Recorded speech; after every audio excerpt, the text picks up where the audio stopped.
इसकी जरूरत क्या है? हाँ, धन्यवाद कवि जी। मैं शुरू करूंगा कि इसका जो मूल कारण था कि बहुत सारे शिकायतें थी फ्रॉम द कैंडिडेट साइड। उम्मीदवार ये महसूस कर रहे थे कि परीक्षा देने में उनको बहुत सारी कठिनाइयां हो रही हैं। पहला तो हुआ कि एक ही स्तर का जो एग्ज़ाम है वो डिफरेंट रिक्रूटमेंट एजेंसी के द्वारा किया जा रहा था। 3 मुख्य एजेंसी अभी जो आरआरबी, आईबीपीएस और एसएससी हैं। इसके अलावा 20 और ऐसे भी रिक्रूटमेंट एजेंसीज हैं जिसमें अलग-अलग फॉर्म भरने पड़ते थे, अलग-अलग फीस देना पड़ता था। इनके एग्जामिनेशन के डेट कभी-कभी क्लैश कर जाते थे, तो इसमें चूज़ करना पड़ता था कि कौन सा एग्ज़ाम दें, कौन सा छोड़ें। फिर इसके सेंटर्स जो थे वो मेनली अर्बन एरियाज़ में थे, तो अर्बन एरियाज़ में ट्रैवल करने में जो दिक्कतें आती थी, स्पेशली वुमेन कैंडिडेट्स, दिव्यांग कैंडिडेट्स, पुअर कैंडिडेट्स और रूरल एरिया से जो आते थे, उनको बहुत दिक्कतें होती थी क्योंकि यात्रा में खर्चा होता तो वो तो होता ही था, लेकिन आके शहर में कहीं रहना और उसके लिए व्यवस्था करना, उसमें जो खर्चा लगता था, सिक्योरिटी की जो मामला था, तो ये सब लेके बहुत दिनों से हमारे पास एक कंप्लेंट्स तो आती ही रहती थी, लेकिन इसका समाधान ये हमने निकाला है कि सबसे जो व्यापक है वो है प्रिलिमिनरी एग्जाम या टायर 1 एग्जाम जिसको कहते हैं, जिसमें करीबन 2.5 से 3 करोड़ युवा हर साल इसके परीक्षा देते हैं। तो पहले ये तय किया गया है कि सारे तीनों ऑर्गेनाइजेशंस का जो प्रिलिमिनरी टेस्ट होगा वो एक ही ऑर्गेनाइजेशन करे, ताकि एक फॉर्म भरना पड़े, एक प्रोसेस हो, पाठ्यक्रम एक हो, क्योंकि पहले हर एक का अलग-अलग पाठ्यक्रम होता था। हालांकि स्तर एक ही है, लेकिन पाठ्यक्रम अलग-अलग होने के कारण उनको तैयारी भी अलग-अलग करनी पड़ती है। तो ये सब मद्देनजर रखते हुए ये सोचा गया है कि seeing the ease of living for the candidates, ease of doing the examination or getting jobs, seeing that ये तय किया गया है कि एक ही बार इनको अपीयर होने की ज़रूरत पड़े, और तीनों उसके बाद वो जो हायर लेवल एग्जामिनेशन है वो तो अलग अलग आरआरबी करेगी, आईबीपीएस करेगी और एसएससी करेगी, लेकिन प्रिलिमिनरी स्क्रीनिंग के लिए, एलिजिबिलिटी के लिए ये नया संस्थान जो एनआरए कहला जाएगा वो करेगी, और एग्जाम को सीईटी कहा गया है, कॉमन एलिजिबिलिटी टेस्ट। ओके, तो क्या सर ये कहूँ कि चाहे वो बैंक से जुड़े हुए जो इनिशियली जो फर्स्ट एग्जाम में कहता था स्क्रीनिंग एग्जाम, रेलवे भर्ती बोर्ड को लेकर हो, या फिर जो नॉन गस्टेड नॉन टेक्निकल को लेकर जो है, ये तीनों इसके दायरे में होंगे या इसका दायरा कुछ और भी है? नहीं, यही उसका दायरा है कि 3 लेवल पे, 3 स्तर पे यूजुअली रिक्रूटमेंट होते हैं। एक तो ग्रेजुएट लेवल हो गया, दूसरा हो गया मैट्रिकुलेट लेवल जो 10वीं पास हो, और तीसरा हो गया जो 10+2।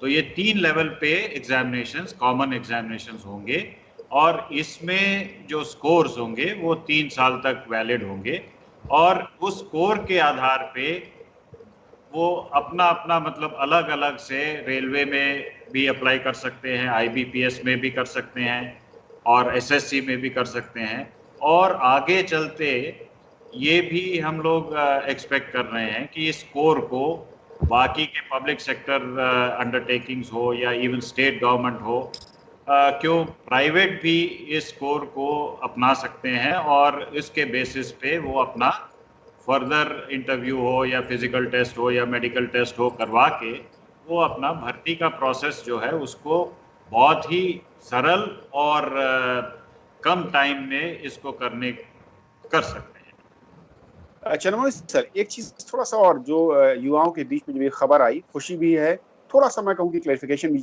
वो चाहते हैं, क्योंकि ये एग्जाम जब तक जो जानकारी है साल में 2 बार अब तक करने की बात हो रही है। स्कोर जो इसका है वो 3 साल तक वैलिड रहेगा। इसका मतलब क्या, 3 साल तक अगर एक स्कोर वैलिड है तो 3 साल तक क्या जो भी सेकेंडरी लेवल पर जॉब्स उन सेक्टर्स में निकलेंगी वो उसको अप्लाई कर सकता है, या फिर मेरिट के बेस पर वो ऑटोमेटिकली वहां के लिए एलिजिबल होगा? नहीं, ये स्कोर दिया जाता है, तो हर एग्जाम का अपना अपना कट ऑफ मार्क होगा जिसके बेसिस पे वो अप्लाई कर सकते हैं। उदाहरण के तौर पे अगर कट ऑफ मार्क 200 है फॉर रेलवे और 200 से ऊपर जिसके भी स्कोर्स हैं वो अप्लाई कर सकते हैं। लेकिन इसमें अगर बैंक में 250 हो गया कट ऑफ स्कोर, वो डिपेंड करता है कितने वैकेंसीज उस ऑर्गेनाइजेशंस में हैं और उसका एक मल्टीपल टाइम्स लोगों को बुलाते हैं, तो कट ऑफ हर एग्जाम में अलग अलग होगा। लेकिन इनको बार बार इसको देना नहीं पड़ेगा, उनको एक ही बार दे के वो स्कोर अगर अच्छा है तो उसी स्कोर के बेसिस पे तीनों एग्जाम दे सकते हैं। अगर उनका स्कोर लो है तो वो इम्प्रूव कर सकते हैं। तो अगली बार जब किया जाएगा 6 महीने में एक बार पहले शुरू कर रहेंगे, बट ये उम्मीद है कि जाते जाते जैसे हम लोग अपना बुक कर सकते हैं सैट एग्ज़ाम या GMAT या GRE में, जैसे हम लोग कंटिन्यूसली एग्ज़ाम करेंगे, उसका अपॉइंटमेंट फिक्स करके अपना टाइम लेके अपना करेंगे, उस स्थिति में पहुंचने में कुछ साल लगेंगे, लेकिन अभी के लिए शुरुआत में 2 बार होगी। ओके, बट प्रोसेस ये है कि एनी टाइम एनीवेयर की स्थिति पहुंचे, तो यही हमारा मतलब अल्टीमेट मकसद है। ओके।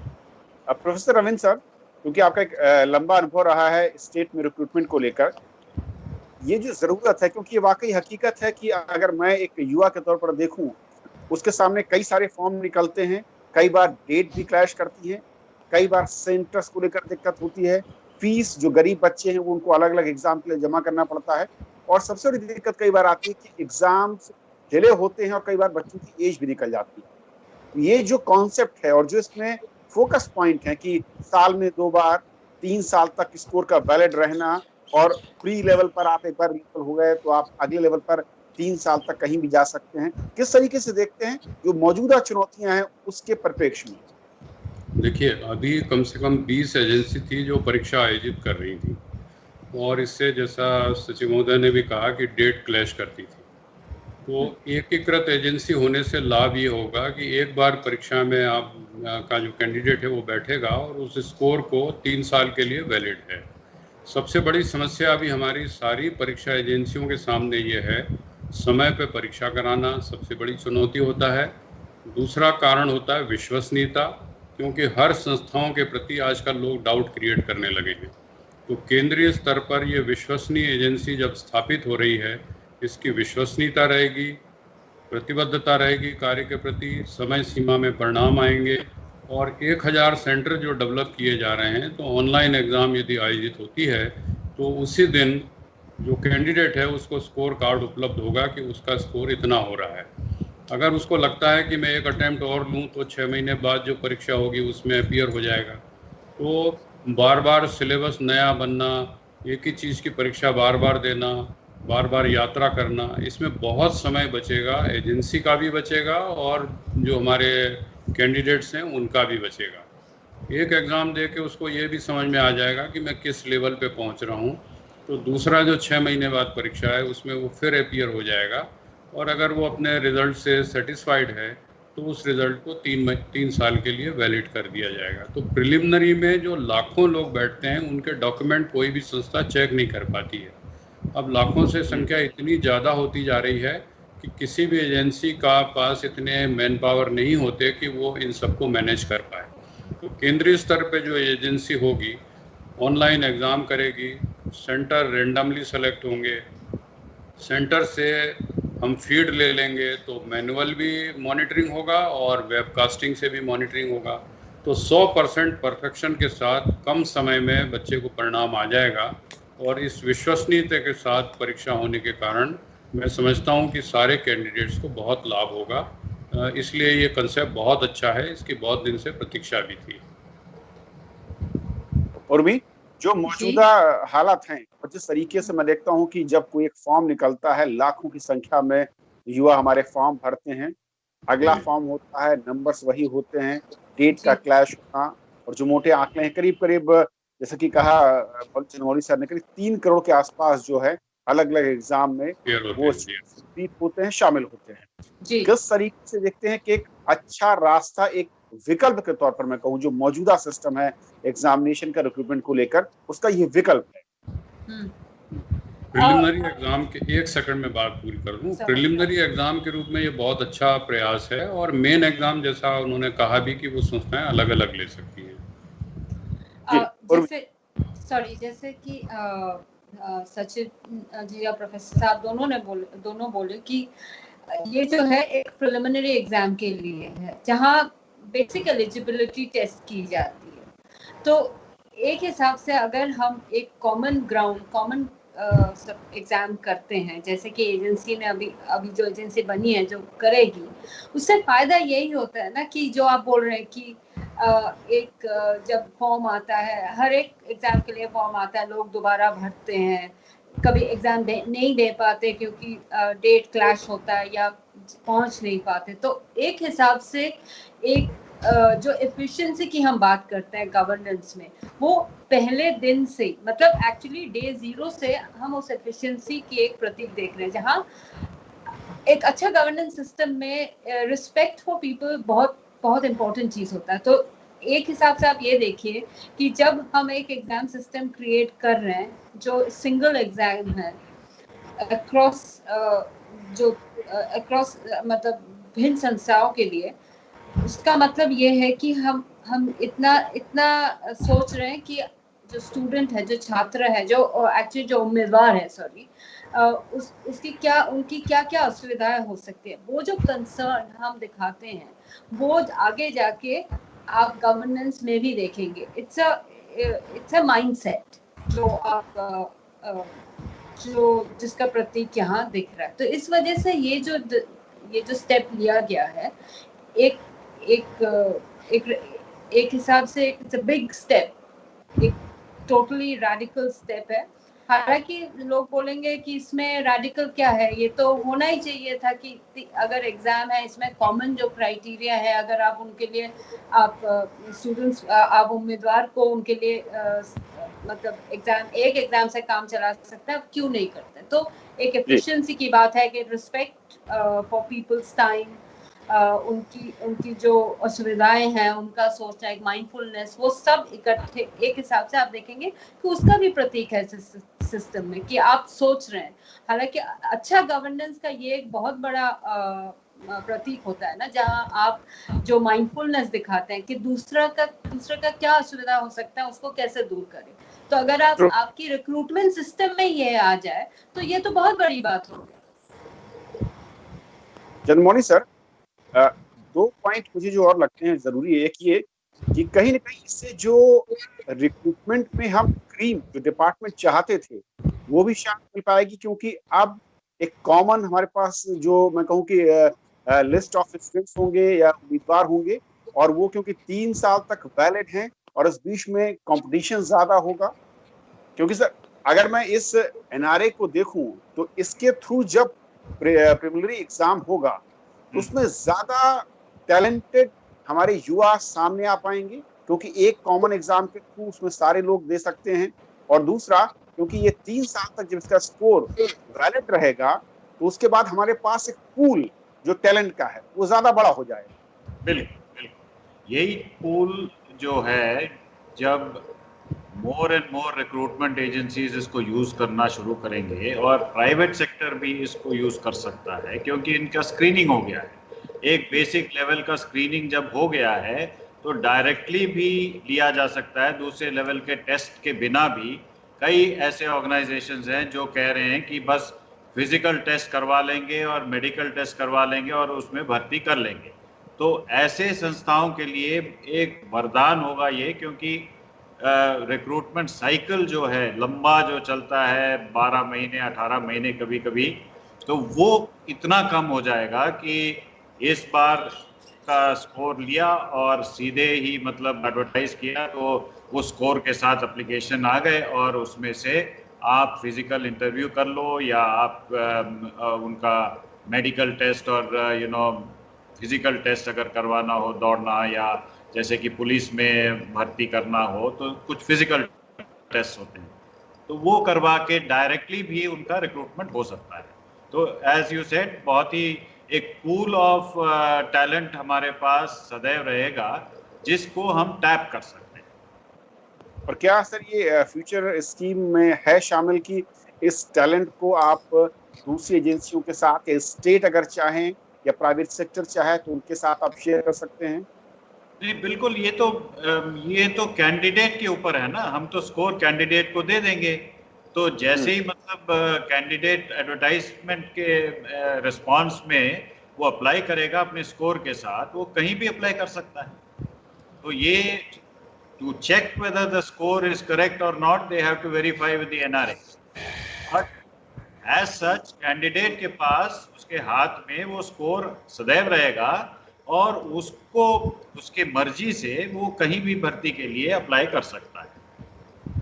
रमन सर, क्या ये बहुत अहम हो जाएगा अगर राज्य इस पूल से शेयरिंग के तहत ले कैंडिडेट्स को, या वहां से स्कोर के थ्रू और फाइनल राउंड या अगले राउंड के लिए उन उम्मीदवारों को जगह दें?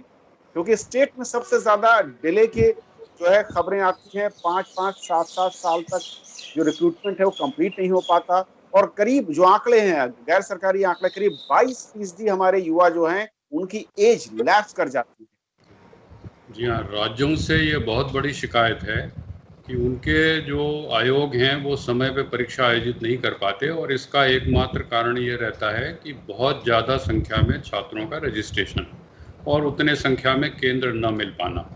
एक और जो इशू है जो राज्यों में आता है वो है प्रश्न पत्र की क्वालिटी। जिस स्टैंडर्ड का प्रश्न होना चाहिए वो कई बार कई राज्यों में देखा गया है कि प्रश्न गलत आ गया है या उस स्तर का नहीं है जिस स्तर का होना चाहिए। तो जब एक केंद्रीय एजेंसी प्रिलिमिनरी एग्ज़ाम आयोजित करेगी, ये स्कोर कार्ड जब राज्यों के लिए वैलिड होगा तो इनका कम से कम 6 महीने का समय बच जाएगा। क्योंकि अगर मैं मध्य प्रदेश की बात करूं और 3.5 लाख लोग प्रिलिमिनरी एग्ज़ाम में बैठते हैं, तो इतने लोगों की परीक्षा आयोजित करने में 3 महीने कम से कम लगते हैं, 1 महीना रिजल्ट बनाने में जाता है। तो और दूसरे राज्यों में भी यही स्थिति होगी, तो 6 महीने का समय इनका बचेगा अगर सारे राज्य इस स्कोर को अपने यहाँ भी मान्य कर लेंगे। और अभ्यर्थियों को ये लाभ होगा कि बार बार इस राज्य में जाओ उस राज्य में जाओ, इसकी आवश्यकता नहीं पड़ेगी। तो कंसेप्ट बहुत अच्छा है, मैं समझता हूँ कि राज्य इसे जरूर स्वीकार करेंगे। प्रश्न पत्र की क्वालिटी भी सुधरेगी और विश्वसनीयता भी बनी रहेगी। और भी हालांकि हमारा संविधान क्योंकि केंद्र और राज्यों के अलग अलग दायरे को बताता है, लेकिन रिक्रूटमेंट एक ऐसा मसला है जहां पर चिंताएं हर राज्य में कमोबेश एक तरह की नजर आती हैं। दिक्कतें डिले को लेकर हो, प्रश्न पत्र के लीक होने को लेकर हो, मामले कोर्ट में चले जाते हैं। क्या ये बेहतर विकल्प होगा जो कि इस संस्था के थ्रू स्क्रीनिंग के साथ जो टूल मिल रहा है उसको राज्य इस्तेमाल करें, अलग अलग एजेंसियां इस्तेमाल करें? और मुझे नहीं लगता कि इसमें किसी तरह का कोई अपवाद या विवाद हो सकता है। आपने सही बोला कि सॉरी, हाँ बोलिए। मैं समझा, मुझे कुछ मैं ये बोलने वाली थी कि इसमें मेरे को तो नहीं लगता कोई विवाद की बात है, क्योंकि एक हिसाब से ये एजेंसी क्या कर रही है, एक एजेंसी ये पहले लेवल की एक स्क्रीनिंग आपके लिए करके दे रही है। स्टेट्स जैसे अभी प्रोफेसर साहब ने बोला कि एक प्रॉब्लम जो होता है उनका स्टेट्स में, एक वो रिसोर्सेज के कमी के लिए होता है। बहुत बड़े पैमाने में छात्र जो हैं परीक्षा के लिए अप्लाई करते हैं, सेंटर्स नहीं होता। अगर आपका एक पहला लेवल का स्क्रीनिंग हो जाए तो एक हिसाब से जो राज्य के एजेंसीज जो हैं उन पर जो प्रेशर आती है वो कम हो जाता है। और एक और फायदा है कि जो वो एग्जाम वो बनाएंगे, जो एग्जाम वो प्रिपेयर करेंगे, वो और स्पेशलाइज्ड एग्जाम हो सकता है, ताकि जो जैसे जरूरत उस हिसाब के, मतलब जो बेसिक एलिजिबिलिटी तो वो आपका तय हो गया ना, वो तो ये एजेंसी ने वो पहले प्रिलिमिनरी एग्जाम से आपका कर दिया जो बेसिक एलिजिबिलिटी है। अब इसके अब नेक्स्ट राउंड में स्पेशलाइज्ड जो है, तो मेरे को तो कोई कारण नहीं दिखता कि कोई आपत्ति होना चाहिए। उल्टा उनको तो खुशी खुशी एक्सेप्ट करना चाहिए और ये जो एनआरए है इसके साथ जुड़ जाना चाहिए। जैसे वो एज ए सब्सक्राइबिंग क्लाइंट जैसे बनता है कि हम इस एनआरए के रिजल्ट्स लेंगे और हमारे रिक्रूटमेंट के लिए इस्तेमाल करेंगे। अब विवाद के लिए बहुत कुछ हो सकता है, पर क्योंकि सेकेंडरी एग्जाम राज्य के हाथ में है, तो उनकी जो लोकल रिक्वायरमेंट है, उनकी जो स्पेशलाइज्ड रिक्वायरमेंट है, वो आप वो खुद पूरी कर सकते हैं। ये तो एक पहला राउंड ऑफ स्क्रीनिंग हो गया ना। बाकी जो 3 करोड़ जो उम्मीदवार है, उसमें से एक छोटा सेट बन गया, उसमें से जिनको जिस राज्य में जाना है उस एग्जाम के लिए, मतलब सेट छोटा हो गया, मैनेजेबल ग्रुप हो गया। तो मेरे ख्याल से स्टेट्स के लिए तो बहुत एडवांटेजेस ये भी रहेगा, क्योंकि उनका जो रिक्रूटमेंट होगा और स्पेशलाइज्ड और फोकस्ड और इन डेप्थ हो सकता है। तो इस हिसाब से जो आप टैलेंट पूल की पहले बात कर रहे थे, वो टैलेंट पूल नहीं, वो टैलेंट पूल में से भी जो सही में अच्छा उम्मीदवार है, उपयुक्त उम्मीदवार है, उनका चुनने के लिए एक अच्छा सिस्टम हो सकता है ये। ओके।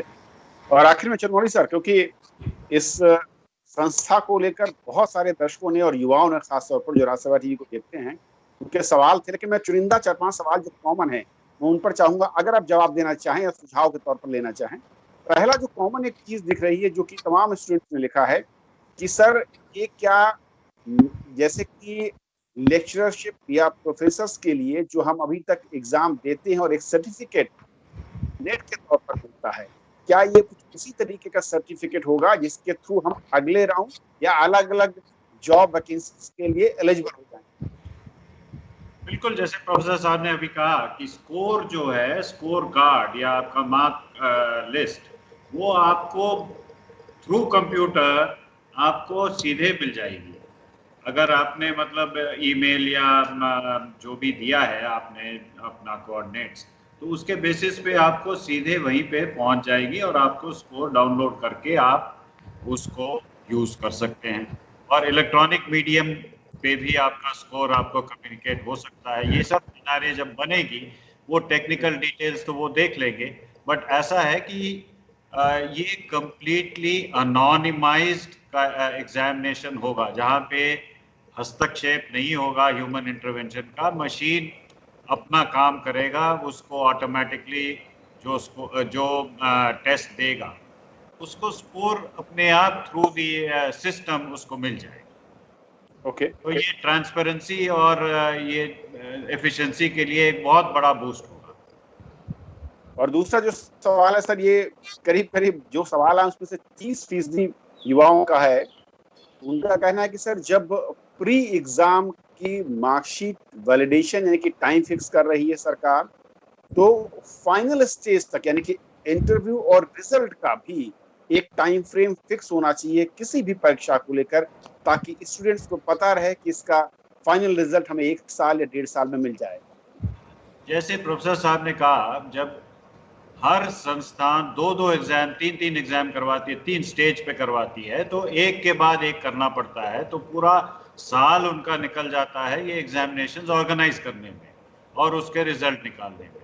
जबकि अब वो जो स्पेशलाइज संस्था है, वो सेकेंड लेवल ऑफ एग्जाम या थर्ड लेवल जो भी करना है, इंटरव्यू जो भी है वो करेगी, तो उनका समय बचत हो जाता है, उनका एफर्ट बच जाता है, उनका खर्चा बच जाता है, तो दे कैन कॉन्सेंट्रेट बेटर। जैसे उर्मी जी ने कहा कि quality of the exam can be improve now, और वो उन एस्पेक्ट्स पे ध्यान दे सकते हैं, क्विकली अपना काम जल्दी से उसको भी निकाल सकते हैं। तो एफिशिएंसी के लिए एक बहुत बड़ा बूस्ट होगा। रविंद्र सर, एक सुझाव या सवाल मैं कहूँ है जो कॉमन है काफी स्टूडेंट्स का, जो राज्यों की परीक्षाओं को लेकर, वो कहते हैं कि राज्यों में परीक्षाएं बहुत होती हैं और किसी भी परीक्षा का नतीजा जो फाइनल इंटरव्यू रिजल्ट है वो एवरेज 2.5 से 5 साल के बीच का दिखता है। कई राज्यों में परीक्षा फीस काफी ज्यादा ली जाती है और परीक्षाएं रद्द होने के बाद भी वो परीक्षा फीस वापस नहीं मिलती। क्या स्टूडेंट जो कि कमाई या फिर उसके पास कोई इनकम नहीं है उसमें छूट मिलनी चाहिए, ये मुमकिन है? सौभाग्य से मध्य प्रदेश में ऐसा तो नहीं हुआ कि परीक्षा परिणाम न आए हों या परीक्षा रद्द हो गई हों। एक परीक्षा अगर रद्द हुई भी थी 3-1 साल पहले, तो उसका शुल्क वापस कर दिया गया था। लेकिन मेरा सोचना ये है कि सारे जो राज्यों के आयोग हैं उनको जनवरी में अपना कैलेंडर हर हालत में जारी करना चाहिए कि इस वर्ष ये परीक्षाएं आयोजित होंगी, और ये जो कंप्लीट साइकिल है अपॉइंटमेंट तक का, ये उसी साल पूरा होना चाहिए आवश्यक रूप से। अगर हम 2020 में कोई परीक्षा ले रहे हैं तो उसका अंतिम परिणाम 2020 में आ जाना चाहिए, क्योंकि बहुत आशा उम्मीद के साथ बच्चे इन परीक्षाओं में सहभागिता करते हैं, उनको बड़ी उम्मीद रहती है, और अगर 2-2 साल परीक्षा परिणाम नहीं आएगा तो उनको बड़ी निराशा होती है।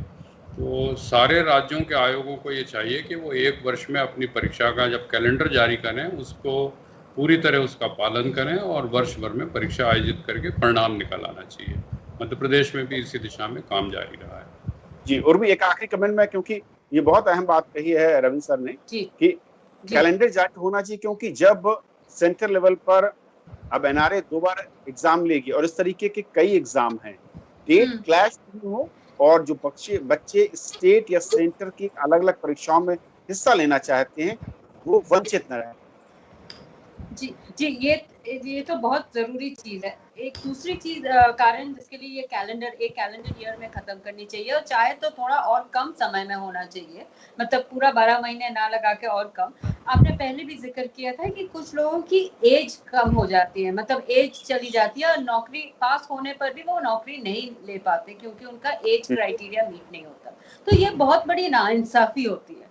आप सोचिए, आप किसी नौकरी के लिए अप्लाई करें और फिर वो जवाब आने में 2-3 साल निकल जाते हैं, या वो बहुत निराशादायक भी होता है, पर एक इंसान की एक हिसाब से फ्यूचर प्लानिंग भी गड़बड़ हो जाती है।